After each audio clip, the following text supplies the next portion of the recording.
استخارہ کیا ہے، کیسے کرتے ہیں، کس وقت کرنا ہے، کس نماز کے بعد کرنا ہے، کیا سائنس ملیں گے اور استخارے کی دعا کیا ہے؟ آج ہم ان تمام سوالوں کو ڈی کوڈ کریں گے۔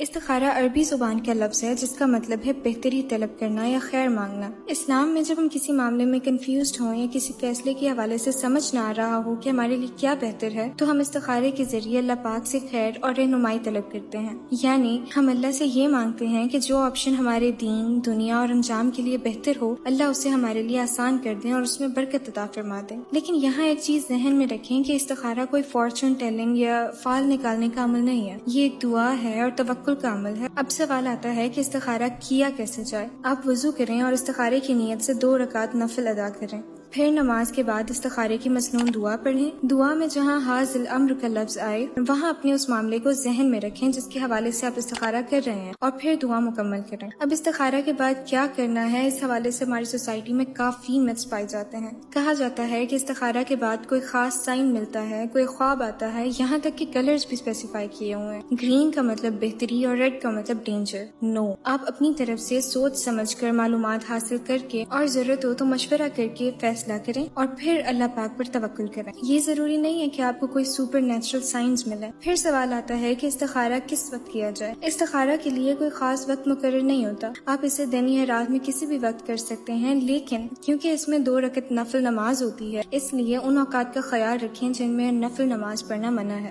یعنی فجر کی نماز کے بعد سے لے کر سورج کے اچھی طرح طلوع ہو جانے تک، دوسرا جب سورج بالکل سر پر ہو یعنی زوال کا وقت، اور تیسرا عصر کی نماز کے بعد سے لے کر سورج غروب ہونے تک۔ ان اوقات کے علاوہ آپ کسی بھی وقت استخارے کے لیے 2 رکعت نفل ادا کر سکتے ہیں۔ اور ایک اور امپورٹنٹ بات، ضروری نہیں ہے کہ آپ کسی معاملے کے لیے صرف ایک ہی مرتبہ استخارہ کریں، اگر آپ چاہیں تو کسی بھی معاملے کے لیے ملٹیپل ٹائمز بھی استخارہ کر سکتے ہیں۔ اور یہ بھی ضروری نہیں ہے کہ استخارہ کوئی بہت بڑے ڈیسیژنز کے لیے کیا جائے، شادی، جاب، بزنس، ایجوکیشن یا کسی بھی اور جائز فیصلے میں جب آپ جینیونلی کنفیوزڈ ہوں تو آپ اللہ سے خیر طلب کر سکتے ہیں۔ بس جو چیزیں اللہ پاک نے پہلے سے فرض یا حرام قرار دی ہیں ان کے لیے استخارہ نہیں کیا جاتا۔ مجھے امید ہے کہ اس ویڈیو کے بعد استخارہ کے حوالے سے آپ کی کافی کنفیوژنز کلیئر ہو گئی ہوں گی، لیکن سٹل اگر آپ کا کوئی کوسچن ہے تو آپ کامنٹ سیکشن میں پوچھ سکتے ہیں۔